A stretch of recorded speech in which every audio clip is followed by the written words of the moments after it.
Welcome. Welcome to day 22 of 31 days of live coaching with the Southwest Institute of Healing Arts. Today we're going to be talking about how to adopt empowering beliefs. So we're going to be doing some emotional alchemy and figuring out how to transform negative thoughts into positive and empowering thoughts. So Taylor's joining me today. Say hi to Taylor, guys. Thank you so much for being here, Taylor. Absolutely. Thanks for having me. Yeah, my pleasure. So, I'm Dulce. For those of you who don't know me, I'm Dulce. I'm a life coach, a hypnotherapist, and a YouTuber based out of Scottsdale. And I got my life coaching, hypnotherapy, and everything certificate here at SWIHA. So, hi guys. Hi Dana. Hi Becca. Hi Crystal. Hi Taylor. Hi Dana. Thank you guys so much for being here. So the reason it's really important for me that we talk about belief systems is because we all have them.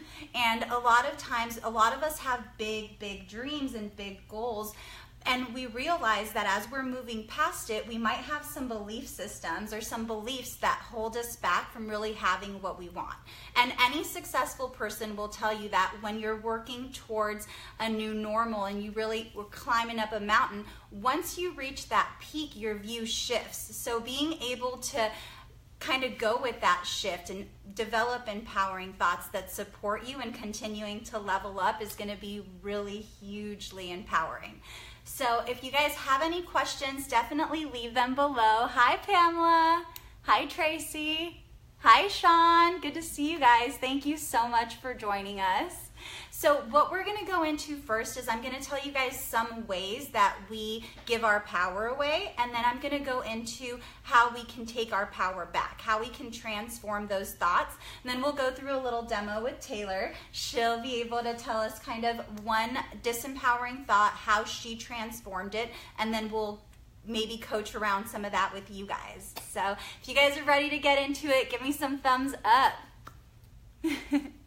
Thank you guys.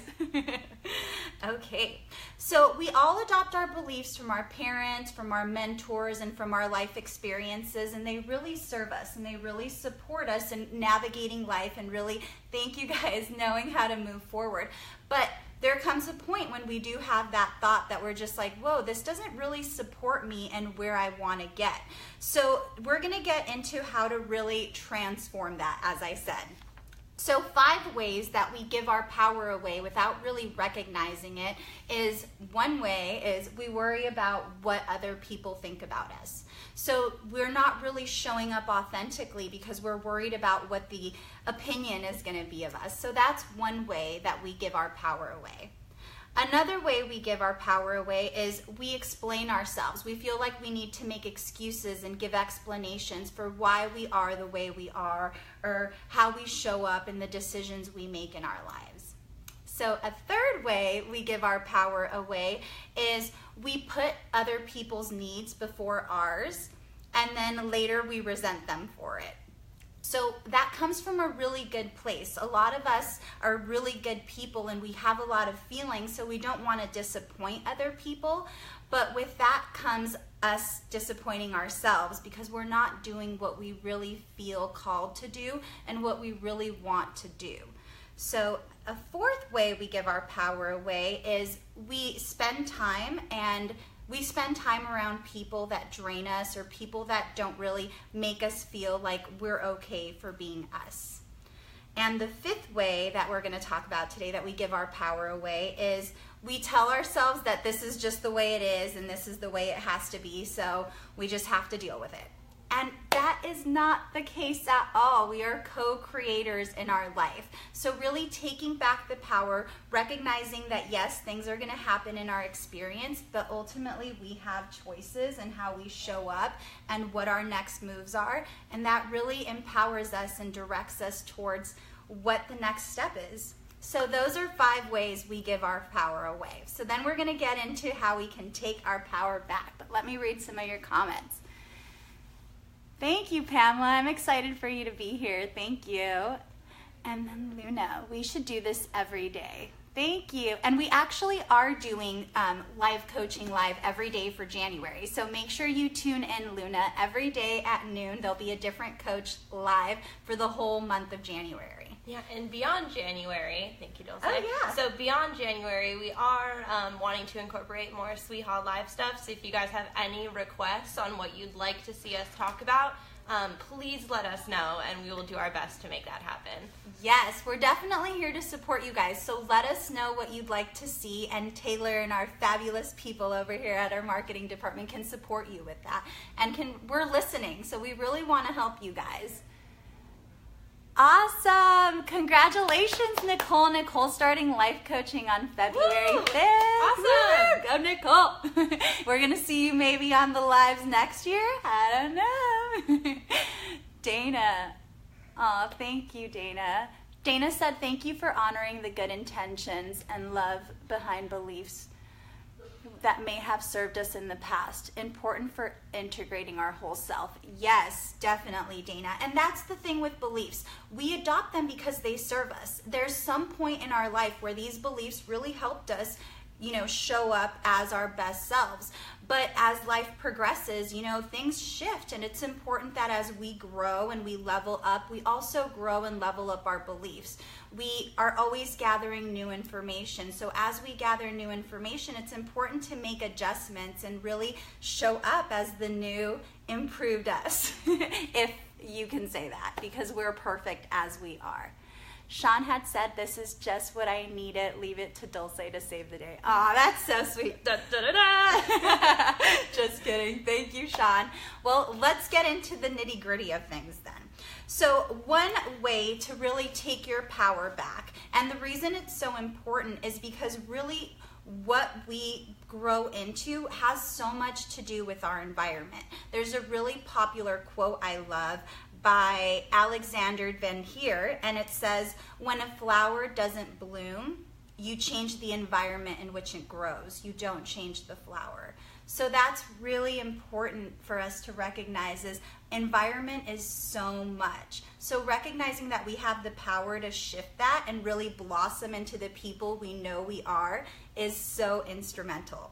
So the first step to kind of alchemizing a disempowering belief is you get really clear on what that belief is. A lot of us are in a habit of negative thinking, and we think it's okay to have this disempowering belief, but it's really not. So anytime you have a negative thought or something that just doesn't feel like it's in alignment with what you truly believe, you want to really identify it, face the disempowering belief, and take the power away from it. So step number 2 is you really want to get clear on what you would rather have. What would you rather feel? And what do you truly believe? You want to really examine that belief. And then the third is you want to develop a new normal. So a lot of times we have subconscious patterns. We have these beliefs, and they're just going to continue popping up and popping up.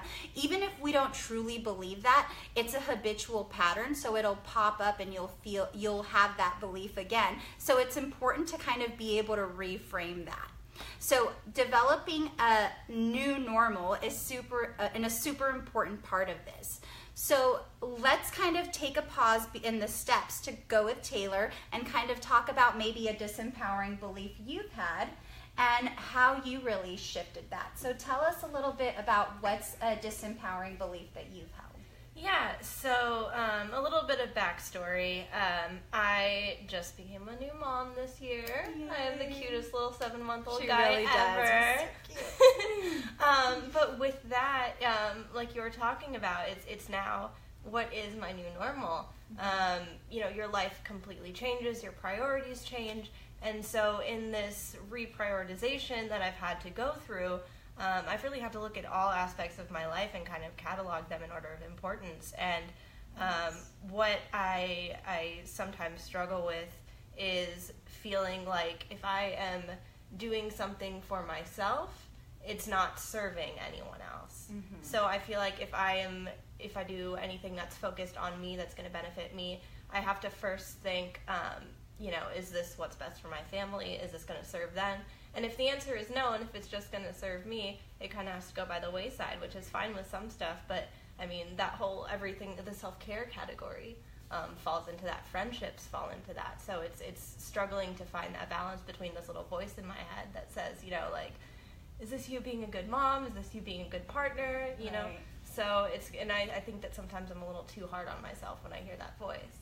That makes sense. And that's a great awareness to be like, whoa, I'm being a harsh mama to me as I became a mama. Yeah, that's exactly it. But I just want to honor you because I think that's so wise to really know, okay, there's an opportunity for me to look at everything in my life because all of us have friends and, you know, responsibilities and the kind of mom we want to show up as, the kind of partner we want to show up as, you know, and how does that all align? And I think it's beautiful that you took the time and you had the wisdom to know I'm going to have to reevaluate some things. That's really empowering and beautiful. Thank you.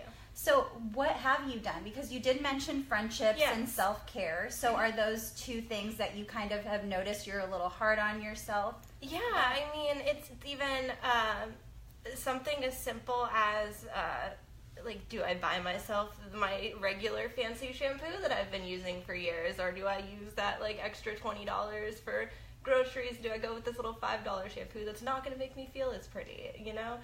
When I haven't seen this friend in a while, but I also want to stay at home with my baby tonight. Where do I, you know, how do I create that balance? And how have you created that balance? Yeah. Or do you feel like you've created that balance? I think it's getting better. Good. I think it's a continual process. Yes. Everything is a process, too. We can't expect perfection, right? I'm learning that, definitely. Because I mean, I want stuff now, so all of us. Yeah, even 3D's so slow. I know. But I do think that it has been getting better. I've been making more of an effort to, you know, just have time to myself. I recently started yoga. The yoga teacher training program. So that's, you know, 6 hours a week that's dedicated to me and my practice. And that time is very reflective, so I get to sit back and I really get to be with my thoughts for a few hours. And even that has just been so important. I think it's just, you know, a matter of little steps. Stop being so harsh on myself. Yes, that's a big one. Yeah. So it sounds like you're already kind of taking some steps towards taking care of you. So you have noticed, so it's not, from what I'm hearing, it sounds like you have taken steps. You signed up. Not only did you consider the yoga program, but you signed up for it. You've showed up because you actually started school, right? Yeah. And you've continued to do that. So now it sounds like maybe it's more of the like mean mama in your mind type of thing. It is. It really is. And sometimes it's just, you know, you get into these thought patterns that tend to snowball. Mm-hmm. And it starts with one like sort of rational thought, and then you start adding all these silly things on top of it, and all of a sudden you're onto a totally different topic, and you're thinking about something totally different, and you're beating yourself up for something as simple as the shampoo that you want to buy yourself. Yes, we've all been there. Thumbs up if you guys have been there. Who hasn't wanted to purchase something for yourself and thinks, should I be purchasing another toy for my child or whatever? So many of us feel this way. Yes, I agree. Glad I'm not alone. Thank you. No, guys. We're definitely not alone. But really, you know, examining those thoughts, what do you do when that comes up? Do you think, you know, like with the shampoo fiasco, very small thing, but obviously very, you know, symbolic of other things that come up. Yeah. So what do you do when that stuff like that does come up? Yeah, so that the symbolic is exactly what it is. It's not just about this thing that I want to buy myself. It's it's feeling good about myself and showing up in a way where I feel confident. Because that's how you be a good partner and a good mom, is you first have to be confident in yourself. So that's kind of been a breakthrough for me. Even just like talking it out with you now, it's like I'm sort of realizing like maybe it's not about the exact item that I'm purchasing, but like I need to look at the value of like what are these activities, what is going and grabbing dinner with my friend going to do for me? Like, is the return value enough? And I think that was kind of just a big aha that I had right now. So that's awesome. Yeah. Thank you. Well, thank you so much for being so open. I appreciate that. And it's true. It is. What does that mean? Because it's never just about the shampoo or just about, you know, whatever it is that came up, going out to dinner with your friends. It's always about the deeper meaning of it and just having some grace with ourselves. And it sounds like you have done that. Yeah. So how do you move past that? Because, you know, I mean, I think that talking it out is so important. Talking it out not just with my partner, but with, people like you who've had similar experiences, like you're a mom as well. Mm-hmm. So finding someone who can kind of understand or who has maybe gone through the same things, right. And just, voicing these frustrations, because that is a scary thing to say, like, I don't feel like I am being the best that I can be right now. Right. And so finding someone that you feel vulnerable enough to just express that to. Right. Because a lot of times you're not going to get your internal monologue back from someone else. They're not right. going to look at you and go, no, you're not being the best. Right, yeah. Most and people most are times to help you. Right. Yeah. That's so true, and that's so wise, and that does take a lot of strength, summoning that strength to go out and tell people, hey, this is what I'm going through. And when you do summon that strength like you did today, and I really honor you for showing up, and really being so open with everybody and honest, because it's true, so many of us feel like we're not being good enough parents, or we're not being good enough spouses, or we're not being good enough whatevers.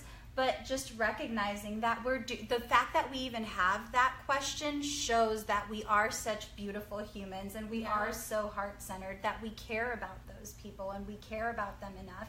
And maybe just extending some of that grace to ourselves goes a huge way. Absolutely. So I love that you said that. So I think it's super important to go out and talk to people like you talked about, but just as important is reframing our thoughts. And I know with you talking about, being strict on yourself and really having a lot of expectations, I think a lot of us can relate to that. And I know for me, for a long time, I had a very strict mom in my head. Like, how would you say, because I know how you are with your baby. Taylor has the cutest baby, Arlo, and he's so cute. He's always in the SWIHA hallway, so if you guys see a cute little baby, it's probably hers. And I know you're such a loving and giving and thoughtful and just like the best mom. How would you say, if you had to, give your thoughts a mommy role, what kind of mom would you say that you are to yourself in your mind? Currently, I think that I'm the mom that is like, you're going to walk through the door at 9 p.m. tonight, call me if you're going to be late, like, don't do this. I think that I have like a little bit, I feel like I have a lot of rules for myself. Okay. And I think that I need to give myself like a little wiggle room in those rules, because it's like my life is very scheduled, and so if I'm feeling like I need to do something other than what I had planned to have scheduled, it causes me a lot of anxiety, and then those thought patterns start again. So I think that I'm very I'm the strict, like, to the book kind of mom to myself, which is strange because talking about it, like you said, that doesn't manifest in the way that I am with my son. I'm very like, oh, you want to go climb up the couch? Like, just let me make sure you don't fall, but go ahead and explore. Like, he has a lot of freedom, so. Right. That's such a good awareness for you to recognize that. To climb on the couch, let me just give him some more pillows. Yeah. So would you be willing to maybe energetically give yourself some more pillows? That's a really great way to look at it, actually. Yeah, no, I really like that I really like that metaphor, actually. Just kind of, yeah, that's a big aha, I think. Good. I'm glad. A lot of us do that. And I think it's because you're such a high-performing woman and you get things done. And that happens with so many of us. We're like, we have to be a certain way in order for everything to happen. And that's fabulous, because discipline, it takes skill, and being organized, that's a lot of skill. But it's also important to give ourselves some grace and recognize that life is going to happen, and you're still an amazing mom, woman, partner, supporter, and marketing maven. You're still amazing at all of that, and things are going to come up. That's life, But how would it feel if instead of, freaking out when something new comes up, you did offer yourself a new pillow? I think that would feel really good, just being able to kind of like go with the flow again. I feel like that's a big piece of myself that I've had to lose, is just like this happened, like, we'll roll with it and let's just do it. And so I think that even if I like schedule that into myself, like just have like a blank, like from 7 to 9, I have nothing scheduled and I can do whatever I feel like I need to do. I think that would really benefit me. Awesome. I love that. Would you be willing to schedule something from 7 to 9?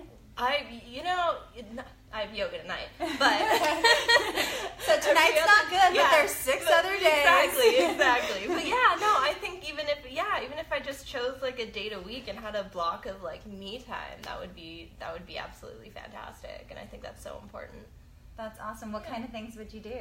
Oh man, I would probably spend about 90% of that in like a big bubble bath, to be honest. So nice. I love bubble baths too. That's awesome. Okay. Are you willing to do something like that for yourself? Oh yeah, you don't have to push me to take a bubble bath. No way. Okay. Well, it'll be like a weekly thing where this is my time, my self-care time. Or maybe you can be like super strict with that. Yeah. I think that, I mean, I can put that voice, you told yourself you were going to do this. So yeah, just use my own tricks on my thought patterns and force myself to just kind of like chill out, because I think that's what I'm lacking. Okay, awesome. Well, are you willing to put something like that in place? Yeah, oh, absolutely. Do you feel like it would help you kind of be more relaxed and more pillowy in the rest of your day? Oh, yeah. Yeah, just having, that would probably, I mean, I can see how that would bleed over into everything else that I do, just having that time to just kind of decompress and reorganize. Yeah, definitely. Yeah. Awesome. Well, how will I know that you've done that? Oh, goodness. I mean, I see you every day. We can definitely have, you know what? We're going to have a check-in, because I have yoga tonight. I have yoga on Wednesday, but Tuesday, tomorrow night is going to be my night. Okay. Yes. Okay. I'm setting the intention now. Everybody heard it here. She's setting the intention. Taylor will be chilling. Yes. Awesome. Okay. Well, make sure, by when will you let me know, since you said it's Tuesday? Yeah, so Wednesday morning then. Okay. Wednesday morning. Good.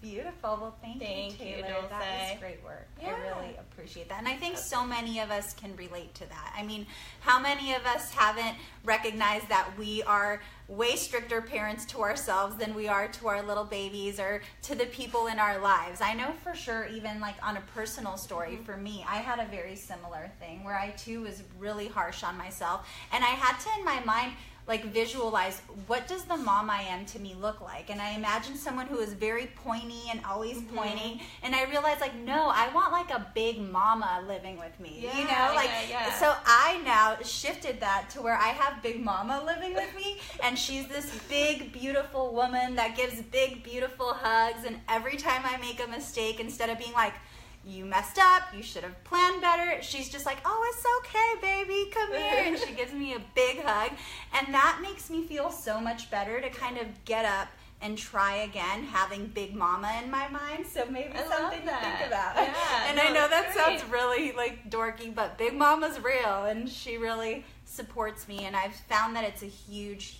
help in really shifting the way I do things. Yeah, is there any mantras that you use when you notice like a thought pattern that's not serving you come up? Do you have any like ways that you kind of rewind and reframe it? I do, actually. Thank you for bringing that up. I do. I had a lot of anxiety around things not going a specific way. So what I say is I'm always protected and divinely directed. So if something comes up like you talked about, where it's just like, that doesn't fit into my plan, I'm not going to be able to do things the way I had originally planned, I kind of breathe into that, and I just know that no matter what comes up, I'm always protected and I'm always divinely directed. So if this came up, it's for a reason. It's directing me to maybe a shortcut that I just didn't see before.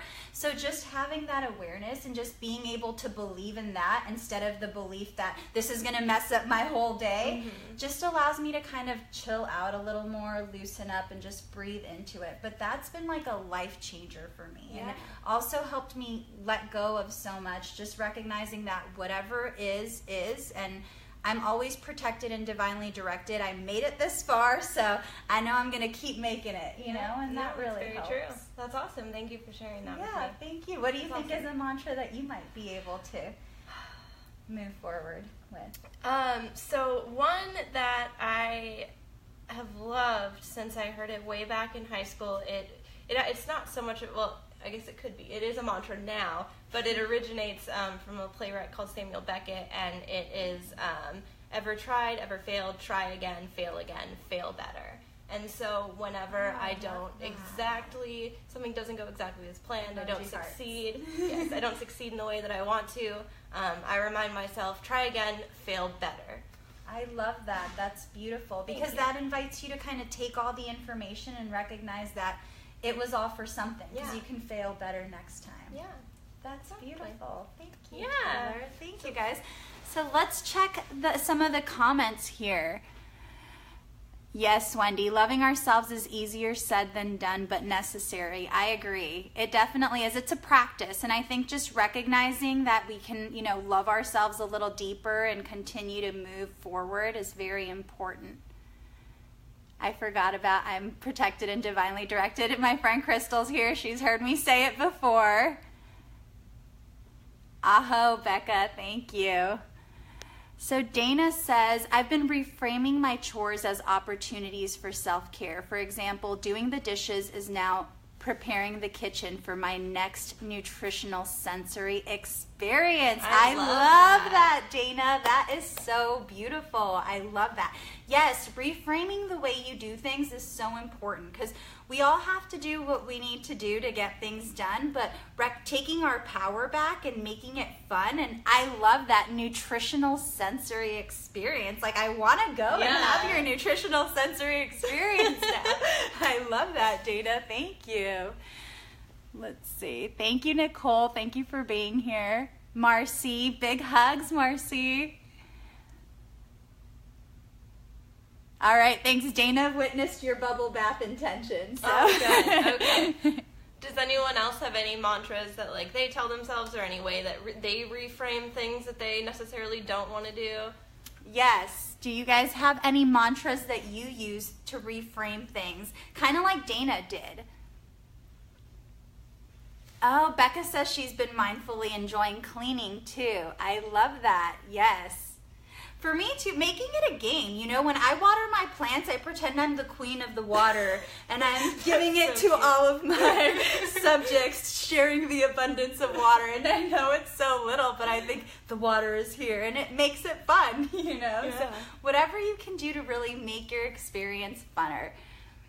Yeah, one that I've loved that I learned about was, I was listening to this interview with this man, and he was in the military, but he continued to make his bed every morning. And that's something that I've just never liked to do. I'm like, this is going to get messed up. It seems silly. Right. But the way that he put it is, if I get up, I make my bed first thing in the morning, I've already accomplished one good thing that day. Yes, and I love that. Yeah, so that's another way to reframe. Yeah, set some momentum, start your day off right. And that's really important, is really being, mindful of your energetic environment and starting out, doing little things you can. If something does happen, which it's going to happen, that's going to throw you off your game, doing something else that feels like a win. Like maybe then go do your bed, or clean your kitchen and prepare it for the nutritional sensory experience. Whatever that is for you. Tracy just said, I just started acting class as well. I'm excited. My kids feel the enthusiasm in me reaching for my goals. I found that this helped them go for theirs. Awesome. Yes, so true, Tracy, and such a good segue into what I kind of want to leave us with, which is a poem by Marianne Williamson. I hope you guys, it really resonates with you guys, and it's really all about unpacking our light, which I really hope that our session today, and thank you so much, Taylor, for sharing yours. It was really powerful and beautiful. So I want to leave you guys with this final word, which is, our deepest fear is not that we are inadequate. Our deepest fear is that we are powerful beyond measure. It is our light, not our darkness, that most frightens us. We ask ourselves, who am I to be brilliant, gorgeous, talented, fabulous? Actually, who are you not to be? You are a child of God, and your playing small does not serve the world.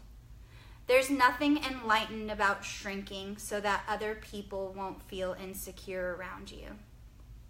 We are all meant to shine as children do. And we were born to manifest the glory of God or the universe that is within us. It's not just in some of us, it is in everyone. And as we let our own light shine, we unconsciously give others permission to do the same, as Tracy said. As we are liberated from our fear, our presence automatically liberates others. And this is a poem by Marianne Williamson. Thank you guys so much for joining us. Make sure you tune in every day at noon for live life coaching sessions for SWIHA's Live Life Coaching Month. Thanks for joining me and Taylor, guys. Bye.